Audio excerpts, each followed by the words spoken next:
buenos días, bienvenidos a Encuentro con Julio Villagrán. Ya estamos listos para poder llegar hasta sus hogares con una nueva propuesta. Este es un día viernes 7 de septiembre. Hoy es una fiesta de la Virgen en la zona occidental del país, sobre todo en Aguachapán y en Ataco. Es una celebración muy grande la que se vive y la que viven los pobladores de esa zona. Es una fiesta religiosa muy importante para nuestro país. Un saludo muy especial para todos los amigos, los salvadoreños de la zona occidental del país, principalmente de Aguachapán y todos sus alrededores. Hoy vamos a hablar un poquito sobre las campañas políticas que están ofreciendo.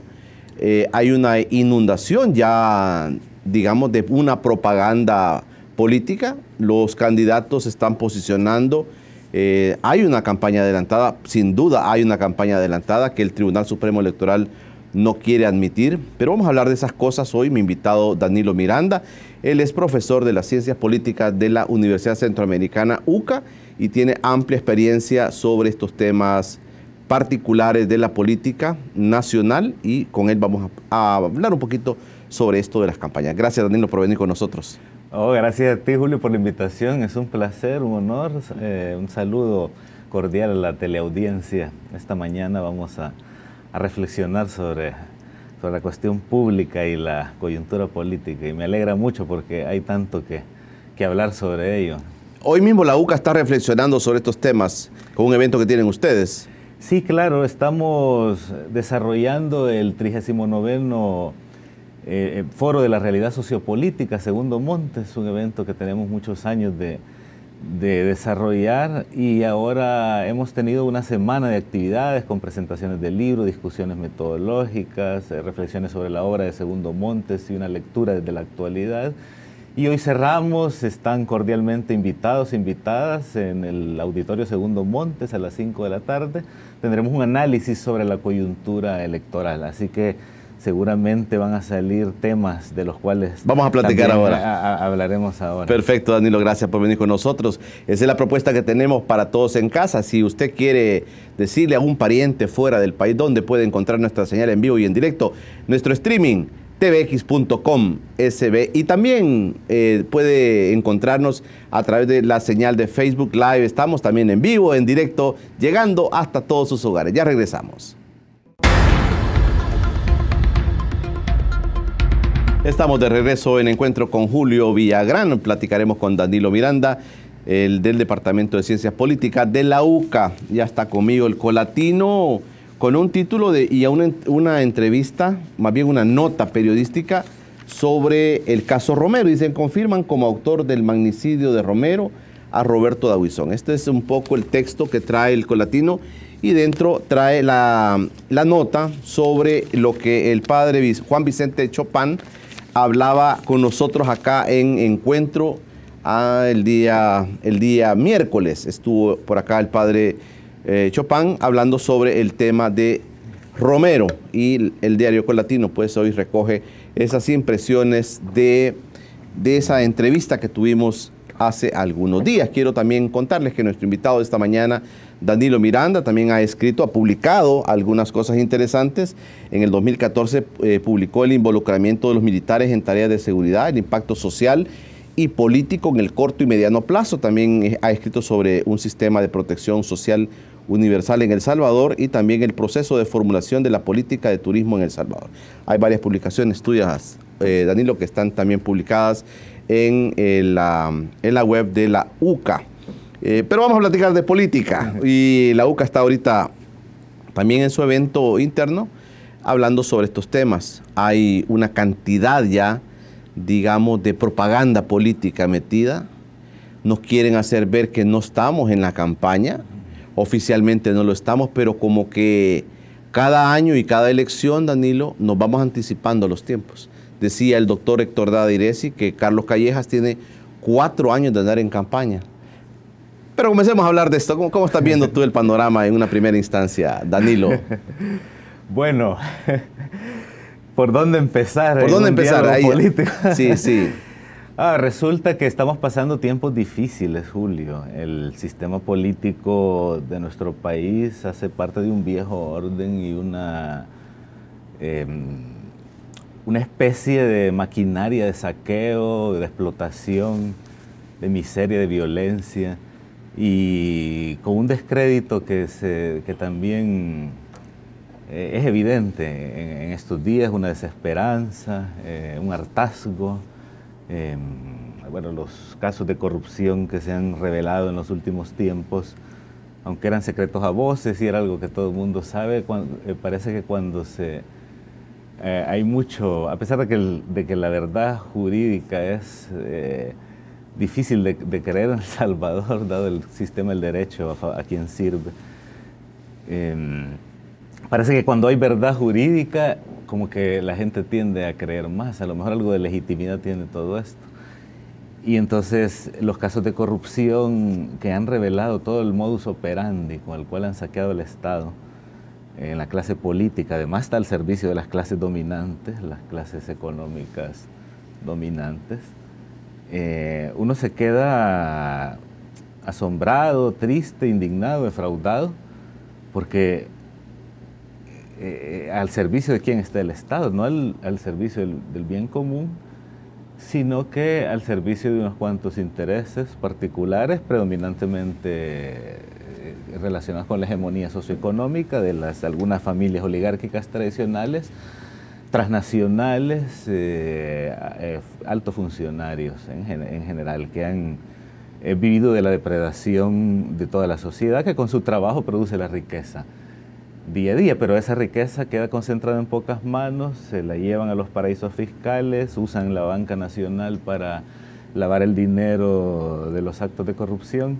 Entonces las elecciones en medio de eso son una especie de bendición del derecho y la etiqueta de participación política a un sistema corrupto y totalmente nocivo para la sociedad, que debería cambiar. Es más, creo que toda la República debería cuestionarse cómo se ha construido desde sus orígenes, de la República oligárquica, la expropiación de las tierras allá en el siglo XIX, hasta las sucesivas políticas públicas, legislaciones y constituciones que no han hecho más que destruir el tejido social, debilitar a las comunidades, debilitar lo público y fortalecer lo privado. Entonces, bueno, las elecciones en ese sentido son una verdadera farsa. Primero, creo yo que es, además de esto que te decía, las vías por las cuales el gran capital se impone en El Salvador, mediante la explotación bendecida por el Estado y además con un sistema tributario injusto, regresivo, desigual, que resulta una carga pesadísima para el trabajo e insignificante para el capital, que compra su derecho a no pagar impuestos, por ejemplo, a través del financiamiento electoral, que es uno de los temas que nadie habla y que todos, absolutamente todos los candidatos evaden, como se ha podido ver en entrevistas de colegas tuyos como Carlos Monterrosa o Karen Fernández y Saúl Hernández, que he visto, por ejemplo, que son las que conozco, donde abordan ese tema, porque evidentemente que en las entrevistas de diseño en la telecorporación no van a tocar un tema de esos, por ejemplo, con Carlos Calleja, que es tradicionalmente el partido que ha sido mejor financiado históricamente, porque es el financiamiento proveniente tanto de las corporaciones, de las grandes empresas, como de gobiernos extranjeros, como el de Taiwán, que como hasta lo han revelado con descaro, acostumbraba a financiar campañas políticas y partidos políticos, y ahora el caso de corrupción de Saca ha mostrado con crudeza el papel que Taiwán tuvo en el país durante tanto tiempo. Pero mira, Danilo, papel de guerra sucia. Pero mira, Danilo, pero el país sigue creyendo en el sistema electoral. Pero la gente sigue creyendo y la gente se alegra cuando vienen elecciones y la gente va a votar. Los niveles... En realidad los niveles de participación de El Salvador comparados con otros países son bajos. Son bajos, pero la gente, digamos, todavía está creyendo y está poniendo su esperanza que eso le va a cambiar la vida al país. ¿Sabes quién es el máximo ganador en las elecciones que tuvimos, las últimas elecciones que tuvimos? La gente que no va a las urnas. ¿Los que anularon el voto? No, la gente a la que le es indiferente. La gente que no va. Y con un aumento también de los que anularon el voto. Casi el 50%, digamos. Entonces, y bueno, no me gusta reducir la política a los instrumentos de medición de la opinión pública y la cultura política, pero bueno, parece que sí, aunque puede ser un cliché, la gente desconfía de los partidos políticos, pero que eso es una constante, no es nuevo, pero tiene poca confianza en el sistema político. Y yo personalmente tengo poca confianza en el sistema político y por eso te lo menciono y probablemente más que nunca antes en mi vida, porque, bueno, yo me pregunto y quiero volver a lo del financiamiento porque es importante. Claro. Porque el financiamiento es uno de los elementos que, por ejemplo, el informe de este investigador austríaco Baxenecker, élites económicas y políticas en El Salvador, captura del Estado. Bueno, él se lo pregunta, esa es una pregunta de investigación, pero está claro que siguiendo su marco conceptual hay una captura del Estado que se muestra, uno de sus mecanismos es el financiamiento, otro es la puerta giratoria, que hace que personas de las empresas vayan a los partidos, a las gremiales, a los tanques de pensamiento. Es una unidad, no hay que verlos como cosas separadas en el análisis, más orgánico, más estructural, más global. Otro es el conjunto de contratos gubernamentales también, por medio de los cuales se saquea la cosa pública. Es decir,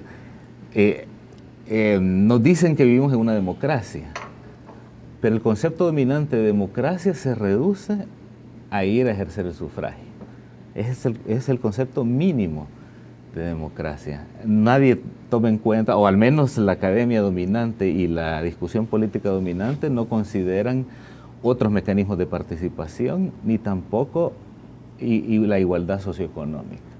Eso lo sacan del concepto de democracia, y ni siquiera la democracia es el régimen, sino se limita a ir a votar. Pero aún ese mínimo está corrompido, porque las decisiones se compran y se venden, por ejemplo, mediante el financiamiento de campaña. Está claro ahora con la ley de partidos políticos y el fallo de la Sala de lo Constitucional que obliga a los partidos a decir quiénes son sus financistas, aunque hay bastante oscuridad sobre eso, evidentemente, y es bien difícil creer que lo declarado es lo real, pero solo con lo declarado es horrenda la forma como justamente los mayores financistas son quienes se ven beneficiados de las políticas públicas y de las decisiones. Y uno puede hacer un listado, por ejemplo, de la gente de las empresas que se ven beneficiadas con privilegios fiscales, por ejemplo, o de la gente que se ve beneficiada por la ley de turismo, de las zonas francas, es decir, leyes de diseño o políticas con dedicatoria a determinados grupos económicos o incluso empresas. Y casualmente son las empresas que financian la política. Entonces, bueno, está claro que, como dice el dicho, quien paga el mariachi pide la canción en El Salvador. Pero bueno. ¿No es ilegal el financiamiento de este tipo de empresas a los partidos políticos? El problema es que ¿quién hace la ley? La hacen ellos mismos, los que se ven beneficiados de esto. Porque claro, siempre está, por ejemplo, cuando salían los escándalos que se llevaban el dinero a los paraísos fiscales de las ganancias de las empresas, que decían, no, pero si esto es legal. Pero de eso estamos hablando, claro. Que las leyes están al servicio de las grandes empresas. Se puede... Entonces es evidente que va a ser legal. Y ya en los casos extremos, pero que también se han dado en el país, son ilegales. Por ejemplo, la donación de un gobierno extranjero o la donación de grupos criminales. Pero ya el hecho de que las grandes empresas financien la política ya puede decir, hacerlo pensar a uno y constatar por medio de la observación de décadas en el país, incluso me atrevo a decir desde la fundación de la República, bueno, desde las que hay elecciones, ese tipo de arreglo. Pero no es por gusto que la gente decida financiar un partido político. O sea, no hay almuerzo gratis, dicen. Sí, y cuando preguntan eso a los candidatos, dicen que son sus amigos los que les financian, que son ¿Y cuánto? No es mucho, pero no es tanto. Hay unos que tienen el descaro de decir que una viejecita les dio dinero en una campaña. Pero vamos a seguir platicando, Danilo. Vamos a hacer un corte, pero yo quisiera que pusiéramos una lupa sobre el tema de esto de quiénes son los financistas. ¿Hay alguna información que se desprende? ¿Hay una información que se desprende sobre quién está financiando a los partidos políticos? Esa es la propuesta para el siguiente bloque. Quédese con nosotros, ya regresamos. Hoy es viernes y también Leonel Herrera los espera en nuestro espacio Plataforma a las 7 de la noche. Hoy es un espacio para Plataforma, 7 de la noche, hoy con Leonel Herrera. De seguro los trae un tema de los picantes, de los que están ahora en la boca de los salvadoreños. Un saludo muy especial para todos aquellos que desde fuera del país están en sintonía de nuestro espacio. Si usted quiere suscribirse a nuestro canal de YouTube, donde va a encontrar todos nuestros programas, Informa TVX es el lugar que usted debe visitar para poder suscríbase. Y ahí le van a notificar cuando todas las producciones nuevas de nuestro canal, tanto de Encuentro con Julio Villagrán como de Plataforma, estemos produciendo, a usted le van a notificar que ya hay nuevo material para que usted no pueda perdérselo. Danilo Miranda es nuestro invitado, es del Departamento de Ciencias Políticas de la UCA, platicando sobre las campañas. ¿Podemos poner una lupa, Danilo, sobre el tema de los financistas de los partidos políticos? Inclusive con el caso Taiwán que tú mencionabas, se ha llegado al descaro. Algunos políticos de Arena han dicho, es que mire, ese dinero más bien venía para el partido, ¿verdad? Y entonces hay un juego con el que nos han tratado a veces de ignorantes o de tontos, de que esos dineros que provienen de para otras motivaciones, terminan siendo utilizados para campañas políticas. Bueno, en el caso de los dineros de Taiwán hay todo un contexto. Están las declaraciones de Francisco Flores que lo revelan, la confesión de Francisco Flores.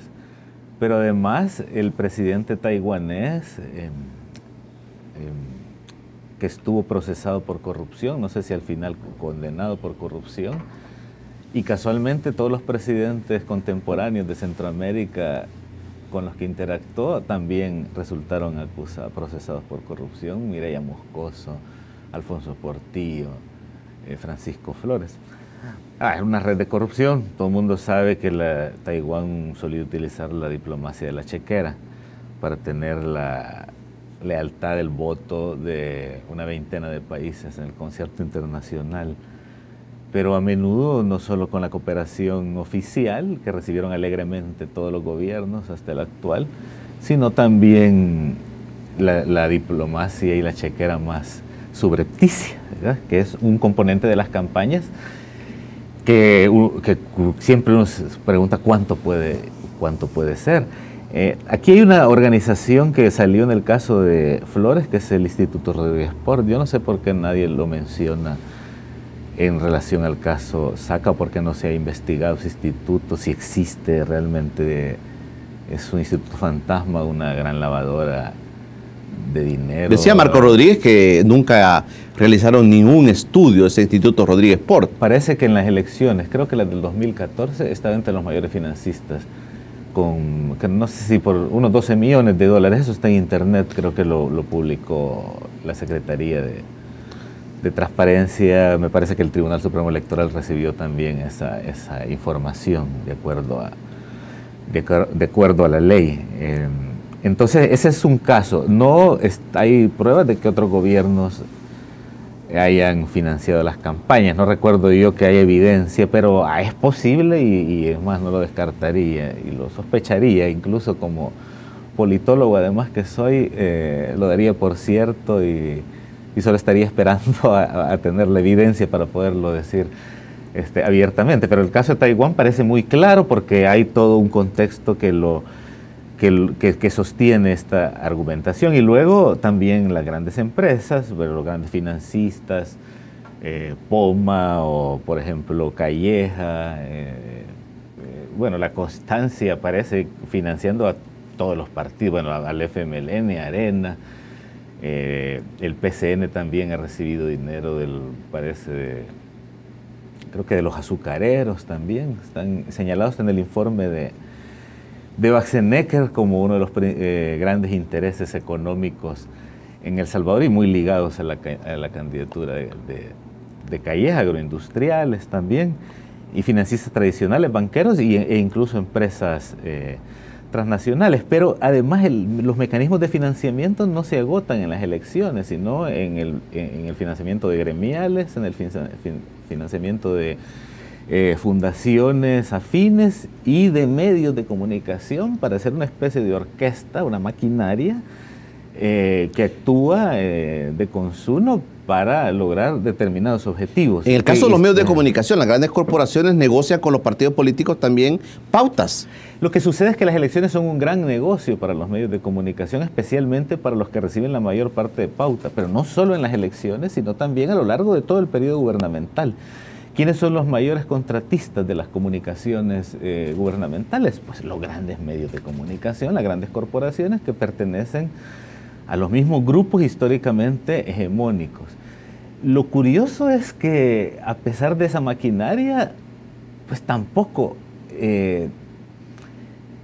la clase dominante tradicional ha logrado levantar cabeza electoralmente. De acuerdo a las encuestas que te digo, hay que verlas con lupa y con...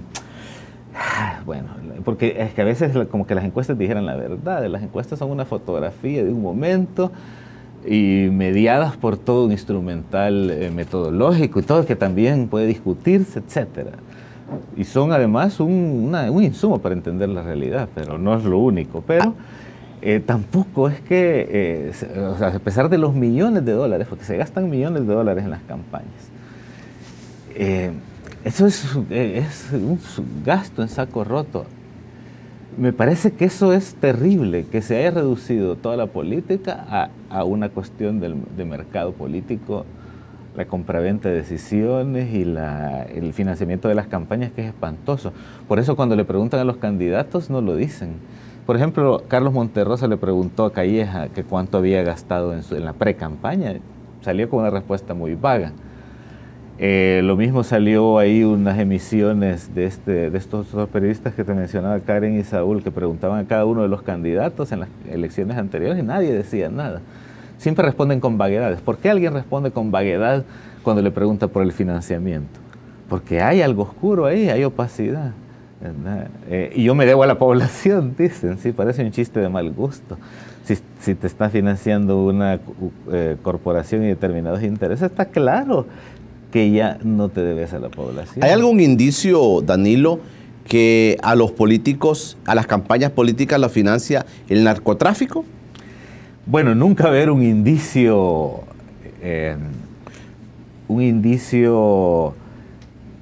fácil de encontrar, porque al ser una actividad ilegal, evidentemente no va a estar a la vista, sobre todo por un sistema, bueno, no todo El Salvador, sino México, Honduras, Guatemala, El Salvador, en numerosos estudios internacionales, pero también nacionales, son países donde ha permeado toda suerte de crimen organizado. Y además que se monta en una estructura de lavado de dinero, como la que ya hemos estado hablando, por ejemplo, que permite a las empresas llevarse dinero a paraísos fiscales. Bueno, el dinero, como decía en la película, El crimen del padre Amaro, cuando el cura estaba recibiendo dinero en narcotráfico, decía, hijo, este dinero bueno, este dinero malo que se hace bueno. Pues esa es la función del lavado de dinero, convertir un dinero que viene del crimen organizado, de la corrupción o de actividades económicas no declaradas y meterlo en el sistema financiero o en empresas, sobre todo proyectos inmobiliarios, pero la banca por antonomasia es la más dada a esto, y todos estos países en Centroamérica tienen esa función en la geopolítica y geoeconomía global. Siendo un país tan pobre como el nuestro, Danilo, ¿cómo es el balance de lo que invertimos en campañas políticas, lo que gastamos en la política, en la publicidad de política? Siendo un país tan pobre, con tantas necesidades, con tanta corrupción, con tanto dinero que se le roba a la gente, ¿cuál es ese nivel de inversión publicitaria para campañas políticas? ¿Cómo es el balance ese? Es millonario. Yo quisiera invitarte a ti o a quienes nos escuchan a que consulten en las agencias de publicidad cuánto vale un un anuncio de televisión en hora premium en la telecorporación, por ejemplo, o una página en alguno de los matutinos, una página completa. Es mucho dinero. Pero además, el mismo político que se anuncia, paga dinero al periódico como candidato, también paga al periódico con sus empresas a través de la publicidad. O sea, sí, porque digamos en el caso de Carlos Callejas es muy fácil agarrar en este día, por ejemplo, el día viernes, agarrar un periódico de los matutinos, de los grandes, ¿verdad? Agarrarlo y ver que hay hasta 10 hojas de publicidad de la cadena de supermercados del candidato. Yo creo que una de las principales carencias en el análisis político en El Salvador es que se reduce, uno, a las elecciones y dos, a las instituciones políticas formales y a la política coyuntural, y se pierde de vista lo orgánico, lo estructural.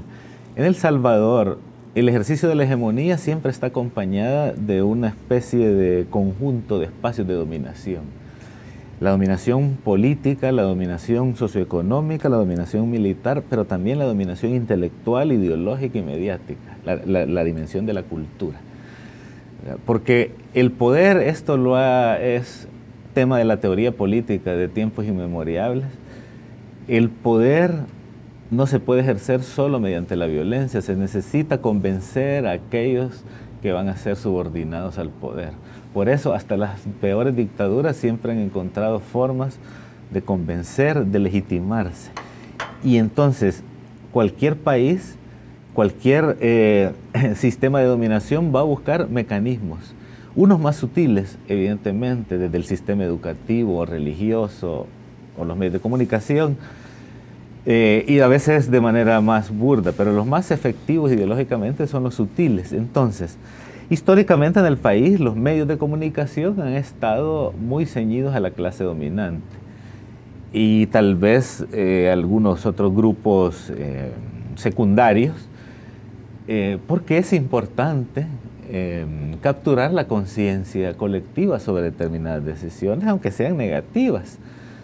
Por ejemplo, con las medidas socioeconómicas muy violentas que hemos experimentado en las últimas décadas de corte neoliberal, se han promovido siempre con un discurso positivo que va a traer empleo, que hay que apretarse el cincho, pero después vamos a ver el crecimiento, que después vamos a ver la prosperidad, que esto va a ser... ¿Cuántas promesas? Venimos desde que la teoría del rebalse, ¿verdad? El rebalse. Y que nos vamos a beneficiar todos del rebalse de los ricos. El empleo, que la igualdad de oportunidades. Mira, si aquí la cosa está clara, la distribución de los frutos del trabajo es desigual. La riqueza que se produce no se distribuye equitativamente, se la concentran unos pocos. Y además el Estado, que debería actuar como un igualador a través de la política fiscal, carga al trabajo, sino cada quien pregúntese cuánto paga de impuestos, claro, de lo que significa para su salario, mientras que las grandes empresas, uno, no declaran y evaden impuestos o eluden mediante la ley aprobada por los diputados y sancionada por los presidentes, y que tiene todo este origen que ya decíamos del patrocinio privado de la política.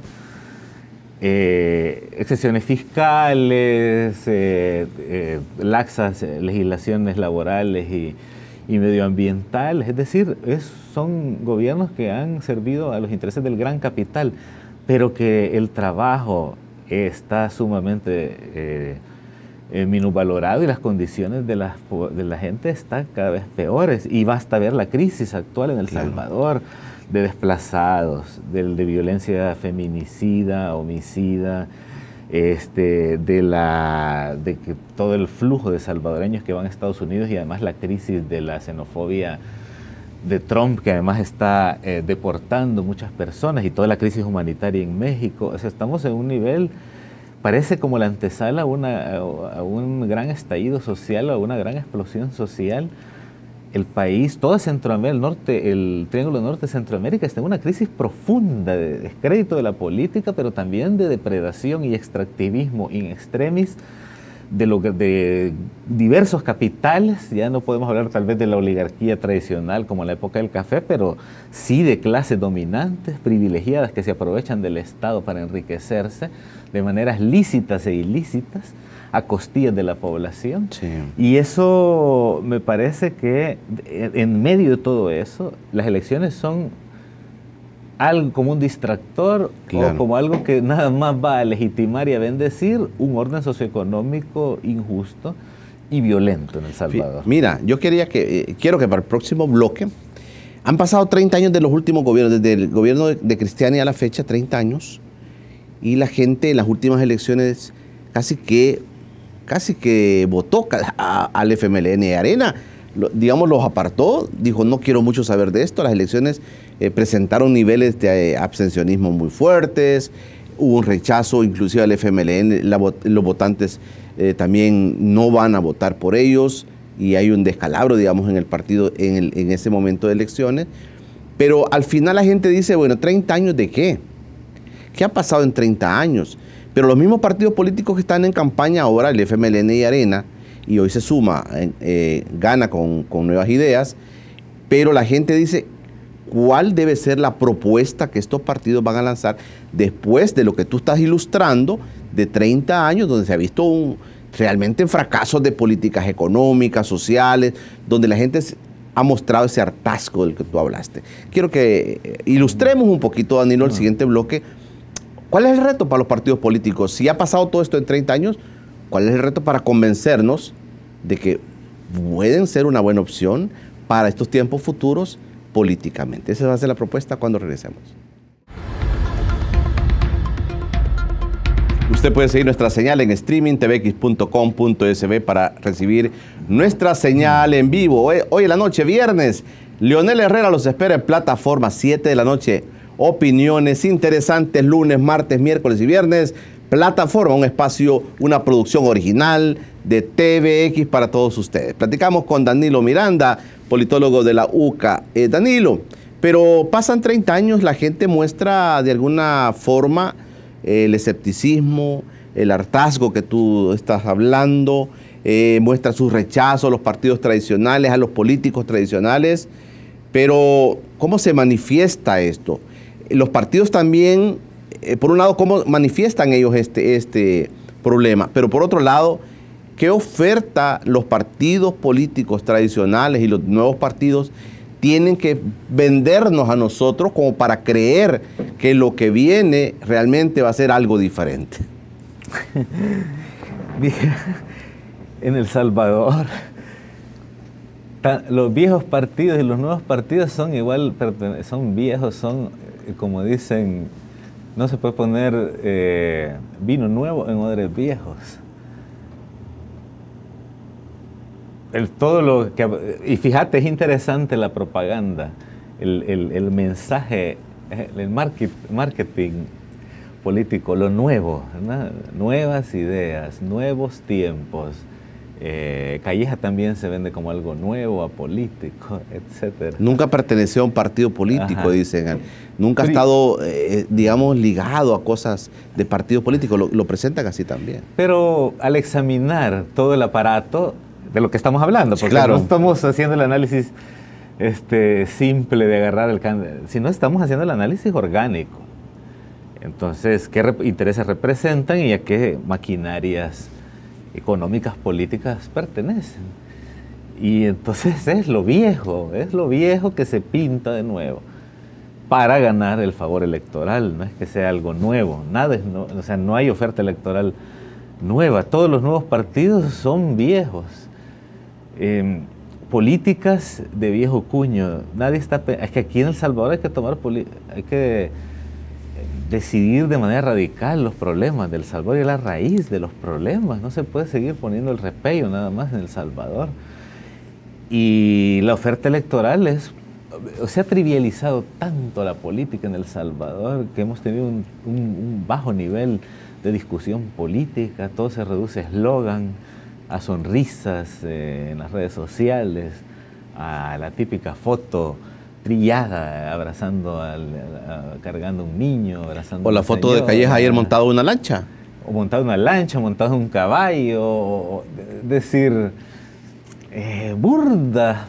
Nunca se discute en las políticas públicas, nunca se discute sobre la política fiscal, sobre el impuesto al patrimonio. Esos temas ni se tocan en campaña. Temas difíciles, reformas constitucionales, darle mayor énfasis a lograr una educación universal, gratuita. Los temas sociales que le preocupan a la población, salud, educación. La salud, la educación, el hecho de que, como suelo sostener con esta metáfora, el Estado salvadoreño ha sido como un Robin Hood al revés, que le quita a los pobres y le da a los ricos, a través de las políticas públicas, de la legislación. Y no se ven propuestas. Y yo creo que estas propuestas solo podrían venir desde abajo, de una movilización popular amplia. Pero mira, lamentablemente hay mucho clientelismo y patronazgo también en las elecciones, en la compra del voto, mucho de lo ya trillado, de la gorrita, de la escoba, de la camiseta, de comprar el voto por unos cuantos pesos. ¿Quién va realmente a una manifestación por tu cuenta y que te toque sacrificarte y ver cómo haces con el transporte y todo, ir porque querés en la causa? Por ejemplo, como cuando uno va a marchar para defender el derecho al agua, que la quieren privatizar, ahí vas convencido. Pero ¿quién va convencido a un mitin? Los mitines en El Salvador, los mitines están cada vez más vacíos, cuesta tener los acarreados. Estás hablando de los acarreados. Tenés que andar acarreando gente en buses, sí, claro. Porque no logran convencer. La clase política tradicional no logra convencer, y la clase económica que se oculta de la política diciendo yo no he sido político, yo no soy político. Es decir, los que hacen el trabajo sucio a cambio de privilegios y de dinero son los que salen enlodándose en los medios de comunicación. Pero los grandes potentados en el país aparecen en las revistas de negocios, con una sonrisa en la Forbes, Centroamérica. Que lograron grandes inversiones. Fortune diciendo que han inaugurado un nuevo centro comercial allá en Panamá, que han inaugurado un hotel en República Dominicana. O en Cuba. Que tiene, o en Cuba. Mira, pero en Miami. Pero me estás diciendo, Danilo, que en el caso de este fenómeno nuevo de nuevas ideas, tú lo metes al mismo huacal. Bueno, pero, o sea, sí hay gente nueva ahí, jóvenes, pero también entiendo que van con, está ahí Walter Araujo, está ahí, bueno, toda la gente de Ghana, es decir, Exarena, pues.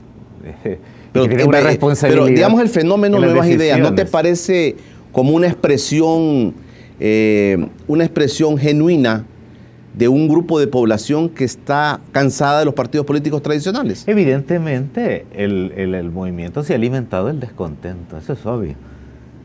Y también de una maquinaria publicitaria costosa. Es decir, habría que ver qué tanto trabajo de base hay ahí.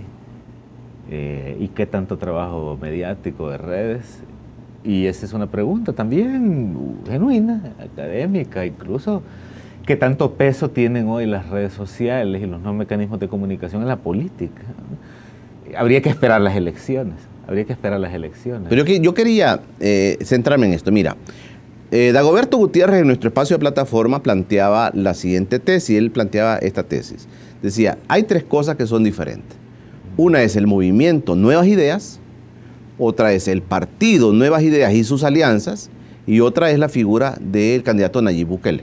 Él planteaba que las tres cosas podrían ser independientemente funcionando de manera diferente. Pero él decía, pero el movimiento de Nuevas Ideas es una expresión más genuina de un grupo de la población que quiere cambiar el sistema político tradicional. Sí, entiendo el postulado. Mira, a mí me parece que la cuestión no es solamente de cambiar el sistema político, sino también de tocar el orden socioeconómico. Porque no puedes reformar el sistema político y mejorar la vida de la sociedad sin tocar lo otro, porque el sistema político está subordinado al poder económico. Aquí yo creo que ya la democracia, como la etiqueta en los organismos internacionales y las ciencias sociales, me parece que ya no se liga mucho al poder del pueblo. Entonces, ¿en quién goza de los frutos de su trabajo?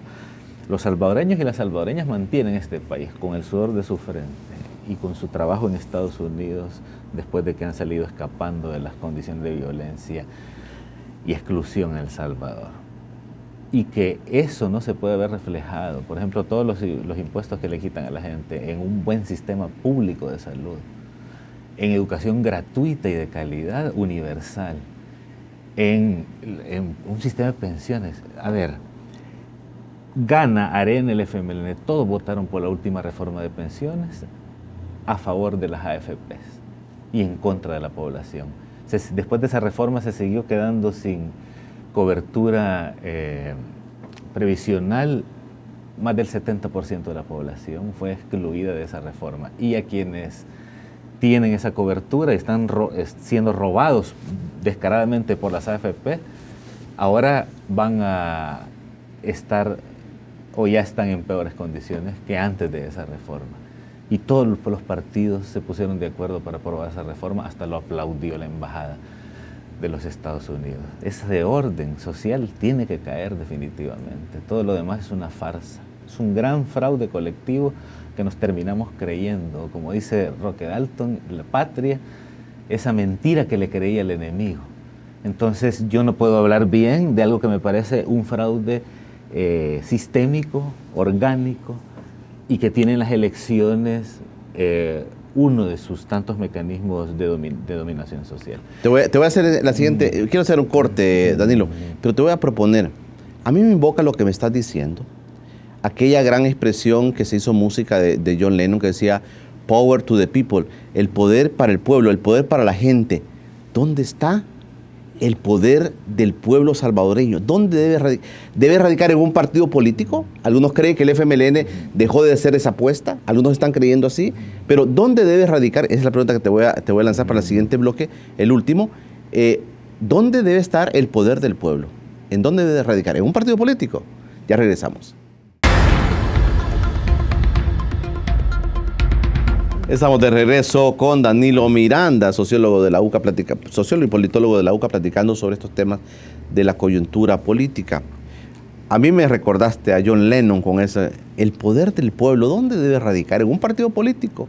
Además, te decía, el poder de los jóvenes ¿en quién están confiando? Los jóvenes están confiando en un partido político. ¿Creen que esa es la solución a los problemas del futuro de ellos? Bueno, no sé, Danilo, ¿cómo lo ves tú?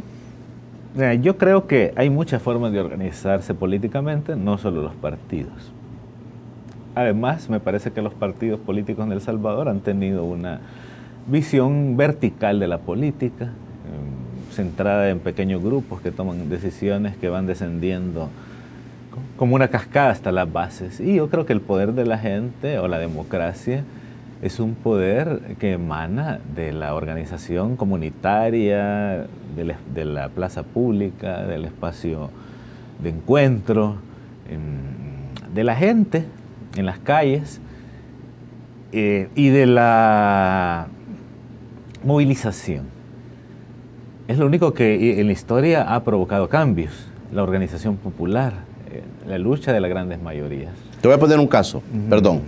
La privatización del agua. Hay una lucha genuina también sobre el tema contra la privatización del agua. Sale la Universidad Nacional, sale la UCA, sale la misma Iglesia Católica y son tildados de estar contaminados ideológicamente. Si te manifestás en este país, o sos del frente, o sos de izquierda, o buscas pleito, o buscas relajo en las calles. Pero esa es la forma como nos está tratando las autoridades, digamos, a las personas que nos pudiéramos manifestar sobre temas tan importantes para el país.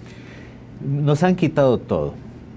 Nos quitaron la banca, nos quitaron la posibilidad de tener una pensión digna, nos quitaron la telefonía, nos quitaron la distribución de energía, nos quisieron quitar la generación de energía parcialmente, la educación, la salud, todo ha sido privatizado y quieren privatizar el agua.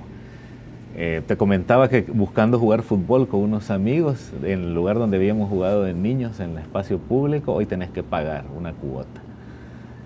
A propósito de la juventud, ¿cuántos espacios hay abiertos para la juventud? Si aquí tenés que pagar hasta por ir a jugar, han privatizado el deporte, han privatizado el entretenimiento, han privatizado todos los derechos y quieren privatizar el agua. ¿Y cómo quieren que la gente exprese su sentir, su descontento si no tienen representación en la arena política, si no tienen representación en los grandes medios de comunicación? Porque además los medios están distribuidos inequitativamente. En El Salvador, las frecuencias están divididas de una manera desigual, concentradas en pocas manos, mientras que las radios comunitarias o los medios públicos no tienen recursos o tienen que vérselas en un entorno adverso, y hasta el gobierno pauta más con las grandes empresas capitalistas que venden la comunicación y reciben los grandes beneficios.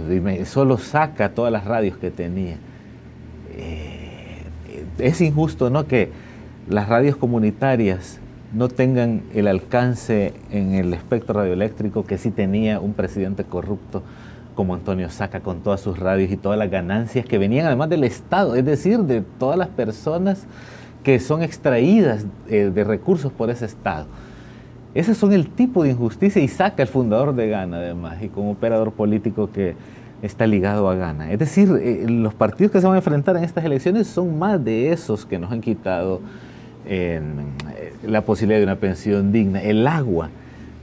Me parece que está bien que el pueblo salga a las calles a defender el agua, porque es la única manera de hacer presión, y además hacer presión en la calle y también con argumentos técnicos, porque tanto la Universidad de El Salvador, la UCA, incluso ha sacado un libro donde muestra las experiencias comparadas de la legislación del agua en toda América Latina.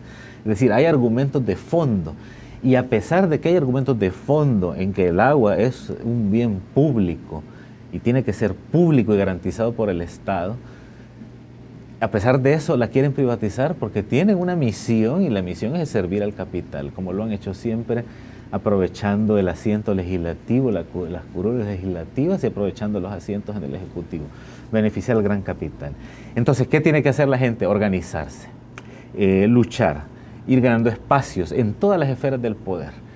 Y además tenemos una generación de jóvenes creciente, que además son las mayores víctimas de este sistema violento. Uno se pregunta, ¿y por qué la violencia? Mira, ni siquiera esta sociedad ha sido capaz de garantizar una educación gratuita y de calidad a los jóvenes. De garantizar que los jóvenes además tengan una educación crítica, que los jóvenes además tengan espacios públicos, que los jóvenes tengan la oportunidad de meterse en el arte, en la cultura, sin que eso sea un privilegio, que además los jóvenes tengan la oportunidad de tener un trabajo digno. Pero no, ¿qué tenemos ahora? Los jóvenes son las mayores víctimas, los mayores victimarios de la violencia, los candidatos y candidatas a irse del país en las peores condiciones, y sin tener una plataforma de organización política colectiva. ¿Qué han hecho estos distintos colores políticos, que en realidad encierran un mismo mecanismo de dominación? Es separar a la población y dividirla y ponerla a reñir. A mí a veces me da mucho pesar cuando veo que la gente riñe por quién es más corrupto, si su corrupto o el corrupto del otro. Claro. Ah, no, pero es que el tuyo robó más que el mío. Y tal vez son personas que están siendo también explotadas por el sistema y saqueadas por el sistema, pero defienden a sus opresores. Claro, el opresor nos ha hecho que le rindamos tributo, y ahora que vamos a tener el 15 de septiembre, homenajearemos a la República opresora, y todos los poderes del Estado opresor van a estar ahí cantándole a la llamada patria, y van a salir los próceres, estos criollos que buscaban sus intereses y no querían el peso tributario de España, sino ser ellos los que explotaran a los indígenas y a los mestizos. Van a salir en todos los periódicos: José Matías Delgado, Manuel José Arce, Y esta idea de patria que tenemos, injusta, construida desde el inicio para unos cuantos, para unos pocos, y que sigue siendo así. En pleno 2018, habría que ver los últimos informes, por ejemplo, de Oxfam, muestran, al menos el último que yo recuerdo, que 160 multimillonarios concentran un equivalente al 85% del PIB en El Salvador. 160. 160 millonarios. Multimillonarios. Concentran toda esa riqueza. Estamos hablando de como invertir 27 veces el presupuesto de educación. Eso causaría una revolución educativa que sacaría al país del subdesarrollo. Pero está muy concentrado y gracias al Estado. Como dice Antonio Acosta, un historiador que hizo un libro sobre los orígenes de la burguesía en El Salvador a partir del control del café y el Estado. El Salvador no era un país pobre, dice. Siglo XIX, y valdría la pena decirlo ahora. El Salvador no es un país pobre, es un país que ha sido empobrecido por una clase dominante que además nos ha vendido un modelo de éxito individual que es falso, porque ellos se han beneficiado de los salarios bajos, antes y ahora, y de sus tratos con el Estado. No es porque sean visionarios, como se tratan de vender, que mi abuelo, cuando vino mi tatarabuelo. La clase dominante en El Salvador lo es, no porque se levante a las 6 de la mañana a trabajar, sino que porque se ha beneficiado del Estado y por los salarios de miseria que pagan a sus trabajadores. Se ha beneficiado del Estado. Danilo, gracias por venir con nosotros. Se nos quedan varios temas. Vas a ser cliente frecuente nuestro para que nos puedas platicar, seguir platicando. Interesante tu posición. Hay muchos temas que tenemos que analizar como país. ¿Qué podemos hacer nosotros para sentirnos, por construir patria? ¿Cómo tenemos que organizarnos si no pertenecemos a un partido político? No necesariamente. ¿Cómo se va a ver al país dentro de 20 años? En niveles de educación, en niveles de salud. ¿Cómo ver al país dentro de 20 años? Vamos a irte invitando, Danilo. Muchas gracias, Julio. Te dejo picado para la próxima plática. Sí, un saludo a la teleaudiencia. Muchas gracias por su atención. Reiterarnos nuestra invitación para la noche. Sí, por favor. Están invitados a las 5 de la tarde en la Universidad Centroamericana José Simeón Cañas. Vamos a tener un foro, un análisis de la coyuntura electoral. Ahí, por ejemplo, va a haber una de las exposiciones que ya te comentaba Álvaro Artiga. Va a disertar sobre las elecciones en clave generacional a propósito de los jóvenes, y va a haber un panel de invitados muy interesante, y me quedan con la invitación hecha en el Auditorio Segundo Montes a partir de las 5:30. Y también hay una transmisión Facebook Live. Se va a transmitir en Facebook Live para quienes deseen sintonizar, también en las cuentas del Departamento de Sociología y Ciencias Políticas en Twitter. Así que, bueno. No, gracias Danilo por venir con nosotros. A ustedes en casa, gracias por haberse quedado con nosotros. Nos vamos a ver el lunes, porque ya estamos en viernes, fin de semana. El lunes, una nueva propuesta. Por hoy, pasen todos un feliz fin de semana.